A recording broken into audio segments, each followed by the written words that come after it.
नागरिक उड़ान न्यूज 24 में आपका स्वागत है। देश और राज्य की खबरों में सबसे आगे।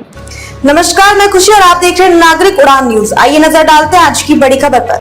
महाराष्ट्र में कोई सीट नहीं जीता वीवीए, 7 सीटों पर कर दिया खेल, वरना बीजेपी की होती और दुर्गति। प्रकाश आंबेडकर की अगुवाई वाली वंचित बहुजन आघाड़ी वीवीए ने हाल ही में संपन्न लोकसभा चुनाव में महाराष्ट्र में कोई भी सीट नहीं जीती। इसके बावजूद वीवीए ने कम से कम 7 लोकसभा सीटों के नतीजों को प्रभावित किया। नतीजों के विश्लेषण से ये जानकारी मिली, यदि वीवीए महाविकास आघाड़ी में शामिल हो जाती तो इन 7 लोकसभा सीटों में से कुछ विपक्षी गठबंधन के पक्ष में जा सकते थे। इन सीट में मुंबई उत्तर पश्चिम भी शामिल है, जहां शिवसेना उम्मीदवार सिर्फ 48 मतों से चुनाव हार गए।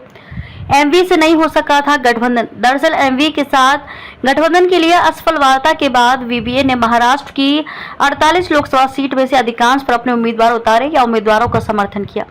डॉक्टर BR अम्बेडकर के पोते प्रकाश अम्बेडकर ने अकोला सीट से चुनाव लड़ा, लेकिन उन्हें हार का सामना करना पड़ा। 70 साल के दलित नेता ने अतीत में 2 बार लोकसभा में अकोला का प्रतिनिधित्व किया है। अकोला में तीसरे नंबर पर रहे अम्बेडकर। इस बार वीवीए नेता के मैदान में उतरने से अकोला में मुकाबला त्रिकोणीय हो गया। भारतीय जनता पार्टी के उम्मीदवार अनूप धोत्रे और कांग्रेस के उम्मीदवार अभय काशीनाथ पाटिल विदर्भ क्षेत्र की इस सीट पर 2 अन्य प्रमुख प्रतिद्वंदी थे।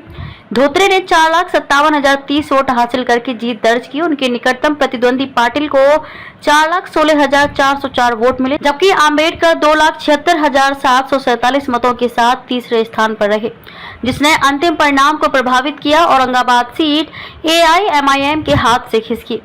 औरंगाबाद छत्रपति संभाजी नगर में शिवसेना उम्मीदवार संदीपन राव भुमरे ने 1,34,650 वोटों के अंतर से जीत हासिल की। उन्हें 4,76,130 वोट मिले, जबकि उनके प्रतिद्वंदी और मौजूदा सांसद ऑल इंडिया मजलिस इत्तेहादुल मुस्लिमीन AIMIM के इम्तियाज जलील को 3,41,480 वोट मिले। अब तक के लिए बस इतना ही। फिर होगी आपसे मुलाकात ऐसी एक और बड़ी खबर के साथ। तब तक के लिए नमस्कार और देखते रहिए नागरिक उड़ान न्यूज। ऐसे ही लेटेस्ट अपडेट्स के लिए हमारे चैनल नागरिक उड़ान न्यूज को सब्सक्राइब करें और तुरंत नोटिफिकेशन पाने के लिए बेल आइकन प्रेस करना ना भूलें। यदि आप हमें फेसबुक के माध्यम से देख रहे हैं तो हमारे पेज को फॉलो जरूर करें। धन्यवाद।